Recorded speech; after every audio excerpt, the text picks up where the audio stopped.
Well, last week was a little different on Sunday night than most of these books or these lessons on Genesis, in that typically we have expository lesson from a chapter in the book with some fill-in or some background as an introduction to get us up to that point. And last week I was faced with about 6 chapters that really did not have a strong theme through them. So we kind of took the overall view without digging into a particular section all that deep, and kind of brought the storyline along, if you will, to get us where we are. And tonight we're going to stop, or we're going to pause, if you will, and look a little deeper, like we have been doing, into the 37th chapter. Now, you'll recall that last week we stopped in chapter 34, and I noted several times that that Jacob's name is changed. And the reason I kept stating that is for a couple of reasons, because his name is changed in relation to what takes place in the 34th chapter with him wrestling with God, or the angel of God, and refusing to let go.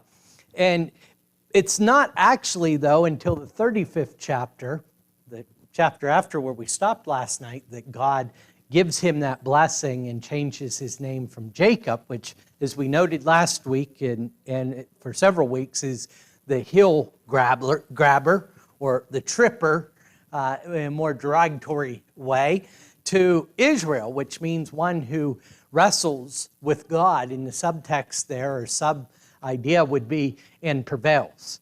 And what an amazing concept there of Jacob. But it's interesting to me where these terms that we use come from. Prior to where we're talking in the book of Genesis, and really for a few more chapters, is we talk about Abraham and his descendants. They're not Israelites. They're Hebrews. Right? And now what we see with Jacob's name being changed to Israel, and his 12 sons being the foundation of the 12 tribes of Israel, we have the name Israel. And so they become, in a short period of time, the Israelites. And these are words and tags that we use, and sometimes we don't always put them into context for when they originated or what they actually mean. In fact, along that same theme, if you think about the word Jews, I use this and I mention this periodically because I didn't know it for the vast majority of my life, but paying attention sometimes isn't my strong point, so maybe that's why. But when we refer to the Israelite people today, we often call them Jews. Just out of curiosity, raise your hand if you know or remember off the top of your head where that name comes from. No hands, and don't be ashamed. Oh, one. That's because she has put up with me on a regular basis. So after the divided kingdom and the 10 tribes go north, the 10 tribes are conquered by Assyria and eventually are abolished or demolished. They become, at best, the Samaritans. The 10 tribes completely disappear. Well, the southern tribes were dominated by Judah. And so the term Jew referred to the dominant tribe that was still faithful to God, and began, or was used to represent those who were faithful to God, because they kept God's commandments. So when we get into the New Testament, we'll read about the Jew of the heart. Is not one that is, the Jew of today is not one of circumcision or flesh, but of the heart. Right? That's what we're talking about. Those who are willing to keep and are keeping God's commandment. So the point of that, to our context this evening, is that the Israelites are having their foundation here in the 35th chapter when God changes Jacob's name to Israel. But at the end of the 35th chapter, we have a not so exciting or so pleasant experience in that Rachel loses her life giving birth to Benjamin, her second and final son. And so Rachel, in the end of the 35th chapter, is buried. Pause there for a second, because that's the storyline, the narrative that we are going to follow. But 36 has to do with the genealogies of Esau. And if I have a volunteer to read the genealogies, we'll go ahead and read that. Otherwise, we'll move on. I'm getting mouth saying, move on. So you can imagine this dynamic of Jacob and Rebekah and Leah and Zilpah and Bilhah. That's a complicated structure. And then you add in all these children. All four of these fine ladies have children. And so, wow. You want to talk about problems. Dean and Eddie, I enjoy hearing some of the stories about the shenanigans and going on in the Smith household with 12 of you guys there. But to have 12 sons and a daughter from 4 different women, all living, use this word loosely, in the same household, right? Now, probably, in fact, it was not as we think of it as a house, but all living in the same household. We couldn't help but have problems, right? Isn't that interesting that God uses that kind of structure to be the foundation of his nation? God very early in the narrative of the Bible is saying to people, again, this is solely my terminology, you guys are the ones who messed this up. You're going to have to go over yourself and work together.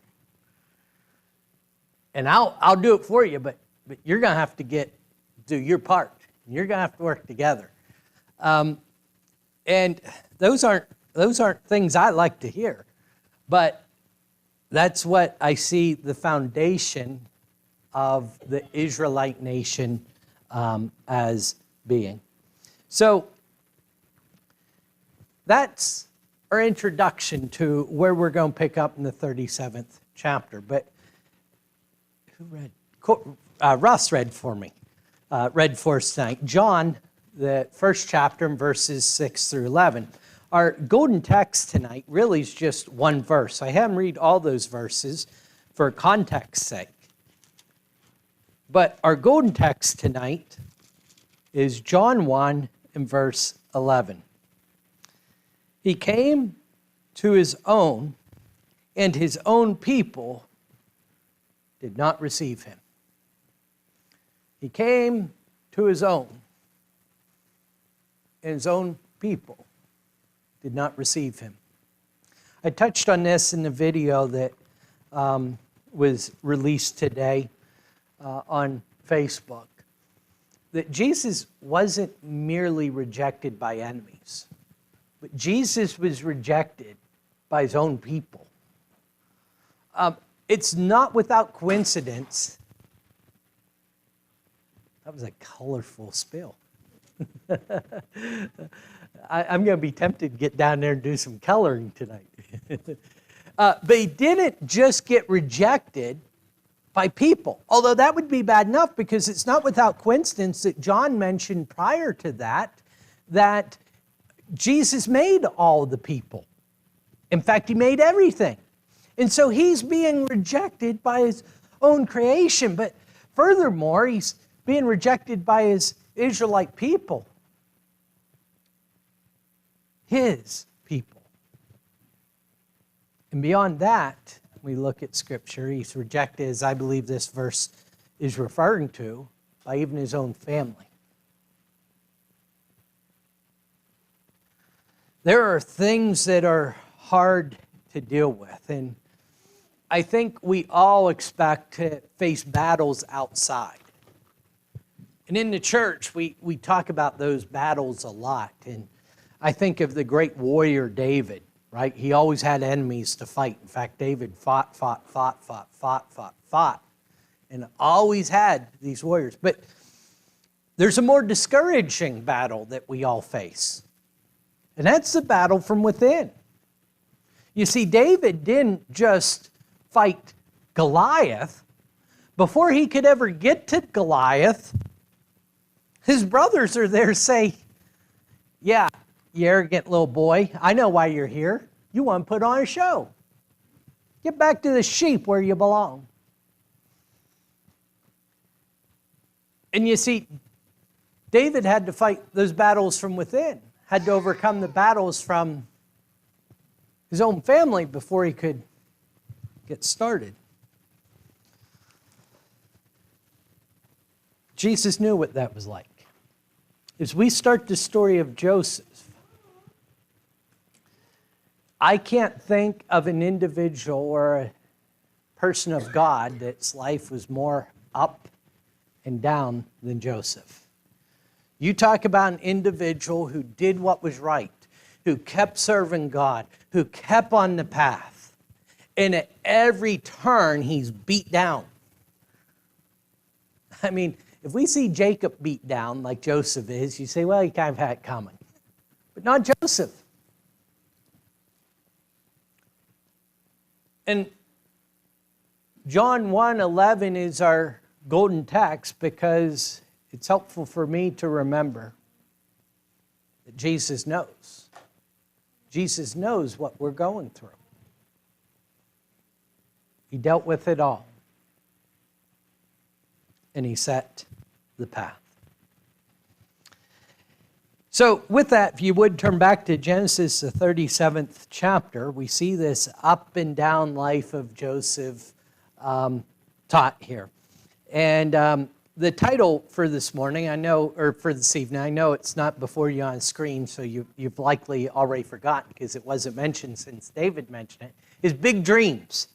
And Joseph had big dreams, didn't he? And these big dreams got Joseph in trouble. But in verses 1 through 4, we're going to see what rivalries, in this particular instance, sibling rivalries bring about. Starting in verse 1 of Genesis 37, Jacob lived in the land of his father's sojournings and in the land of Canaan. These are the generations of Jacob. Joseph, being 17 years old, was pasturing the flock with his brothers. He was a boy with the sons of Bilhah and Zilpah, his father's wives. And Joseph brought a bad report of them to his father. Now Israel loved Joseph more than any of his sons, because he was the son of his old age, and he made him a robe of many colors. But when his brothers saw that their father loved him more than all his brothers, they hated him, and they could not speak peacefully to him. First thing that jumps out at me here is something as we talk about the difficulty of Joseph's life. I think about the difficulty of these forefathers' lives. Abraham had a home, and he was called out of that home. Why? So I can give you a land, a promised land. And Abraham lived the rest of his life out of a tent. He gave birth to Isaac, who lived his entire life out of a tent. He gave birth to Jacob, who lived his life out of a tent. He gave birth to Joseph. To this point, notice verse 1, speaking of Jacob, and Joseph is involved, lived in the land of his father's sojournings, in the land of Canaan. You see, for me, that puts some real terms to the idea the Hebrew writer talks about in the 11th chapter when he says all of these, talking to those forefathers, lived not seeing the promise, but we're looking forward to a better land. Sometimes I get impatient, particularly on Sundays, when lunch is 15 minutes later and I would have liked it to bed. We're talking about 3 of the 4 generations here. That's a long time to wait. You see, God's timing is not what our timing is. And before Joseph ever really gets to be the main part of the story, I think Scripture is subtly telling us this man's going to have to be patient because God's timing is going to be different than his. I think it's important, and I try and remind myself of this on a regular basis, both for the good and for the bad, that what is now is not always going to be. Tyler, Jake, I am willing to say with very little doubt in my mind that you guys don't get real excited about going to school each morning. Am I right? Yeah, I thought so. That's why I figured. I know this not just because you guys got on the bus at my place for quite some time, but I know this because I was your age one time, a long, long time ago. It's not always going to be this way. What is right now is not what is always going to be. In fact, as difficult as it is for all of you youngsters to think about, those school years are going to get so far back into the past that they get a little hazy, don't they, Mike? They do. And it's good for all of us to remember that, both spiritually and physically, that what is now is not what stays. And so with that, we have the generations of Jacob, and we have Joseph being 17 years old, pasturing his brother's flocks. Now, Ella, do you remember when you were at my house earlier? You with me, Ella? Up here. There you go. Remember what I told you I was going to talk about today? Tattletelling. That's right. Yeah, I heard her. She helped you out. Yeah. Anna was tattletelling on you today, wasn't she? Yeah, she was. I told her I'm going to preach about tattletelling today. Ella said, no, don't. She thought I was going to talk about her. Yeah. How many times, how many of you told your children, no one likes a tattletale?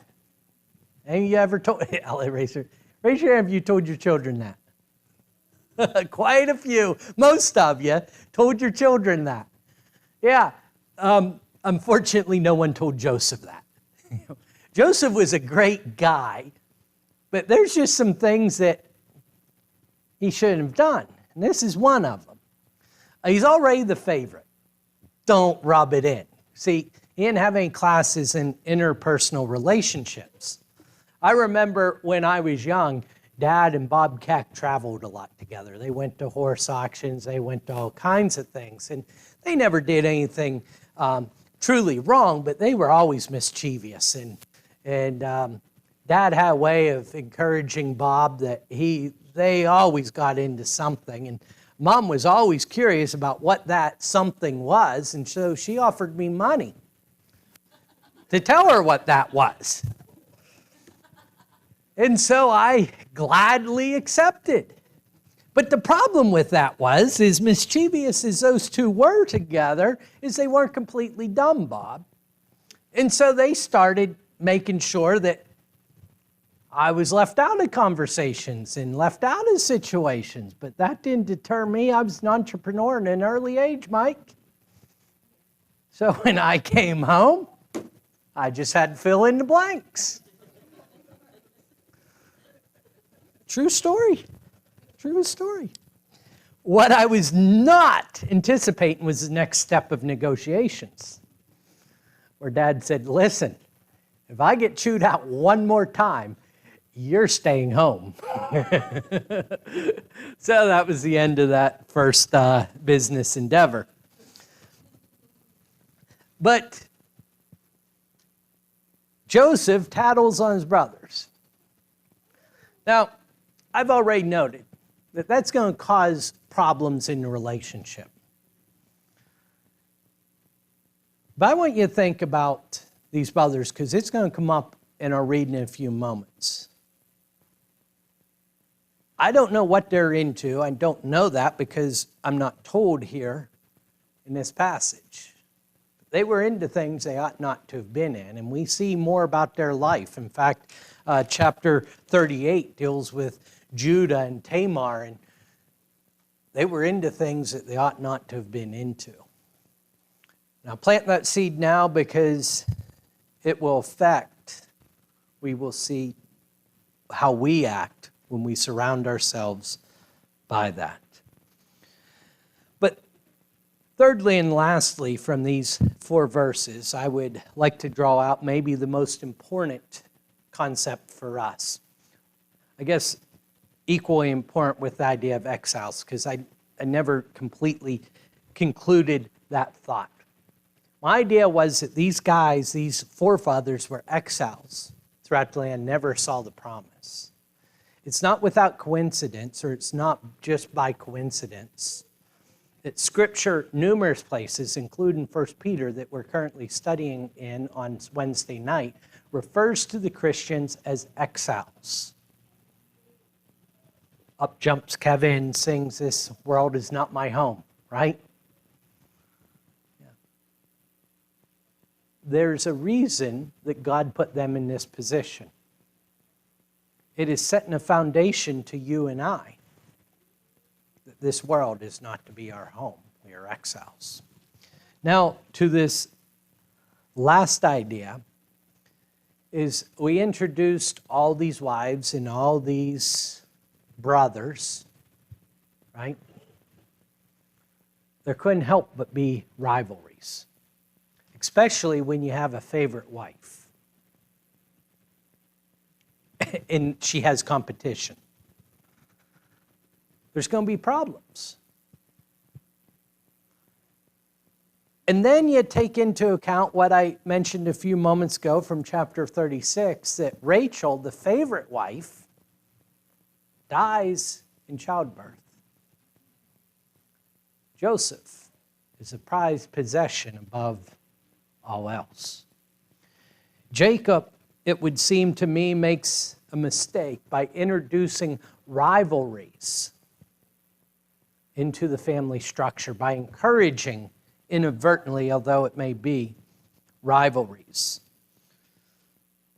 And verse 4 tells us, when his brothers saw their father loved him more than all his brothers, they hated him and would not speak peacefully to him. We must be careful with dissension, rivalries, parties, and the idea of competing with one another. I believe this is used as an illustration to point out how things can go awry when family structure is not working together for the common good of the family. What strong spiritual implications we have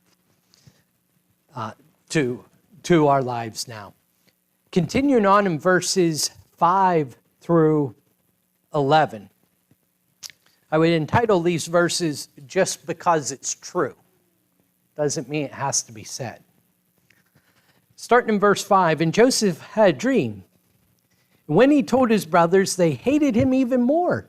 He said to them, now that sounds kind of harsh until you read the dream and what Joseph says. And then you say, okay, I understand. These first 4 verses, I understand they weren't written in Joseph's life, but did he not understand that he already was despised because he was his father's favorite? Did he not realize the colored coat made him a target? And then he continues forward with this. He says in verse 6, "Hear this dream that I've dreamed. Behold, we were binding sheaves in the field, and behold, my sheaf arose and stood upright. And behold, your sheaves gathered around it and bowed down to my sheaf. His brothers said to him, are you indeed to reign over us? Or are you indeed to rule over us? So they hated him even more for his dreams and for his words. Verse 9. And he dreamed another dream. Okay, can't help that part. And told it to his brothers and said, Behold, I've dreamed another dream. Behold, the sun and the moon and 11 stars were bowing down to me. But when he told it to his father and to his brothers, his father rebuked him and said to him, What is this dream that you've dreamed? Shall I and your mother and your brothers indeed come to bow ourselves to the ground before you? And his brothers were jealous of him. Notice the last phrase in verse 11. But his father kept the saying in his mind. Jacob had a little different view on this, didn't he?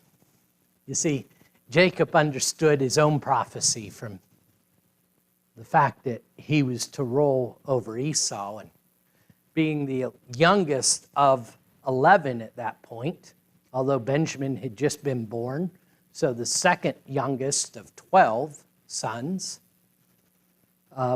Jacob surely understood that this must mean something. In fact, this verse would imply that it did mean something. I can't tell you how often I've heard it said, even had discussion and debate on the topic. All we need is the truth. Just tell them the truth. As though we can negate the fact that we are people, and the people that we deal with are people. Jesus certainly didn't seem to negate that fact. But I ask the question, was what Joseph said true? Absolutely it was. Did anything good come of him saying it? Not a thing. Bob, I won't do that to you, Bob. Never mind, I'm sorry. I don't have much of a conscience, but I have a little bit of one. Amanda says to me, do I look good in this dress? Right? Do you think I gained weight?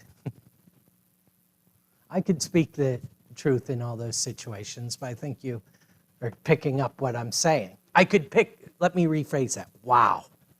What I meant to say is I could speak the truth and not get in trouble. That's what I meant to say. I know. I can relate so much to this part of Joseph's life, right?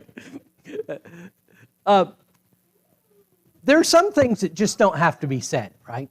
Now, don't misunderstand me, and I'm not saying God is big on the truth, to say the least. We must have the truth. My point is it must also be taken into account that we deal with people. Had a discussion with someone not long ago. It says, well, I just tell it like it is. I said, well, let me tell you how I see it. I told him, and all of a sudden he was mad at me. He said, well, now you know how you make other people feel. You know? That we need the truth. We can't back away from the truth. But we must also take into account that we're trying to impact people for the gospel, right? And so maybe there's a diplomatic way that sometimes we can convey the truth.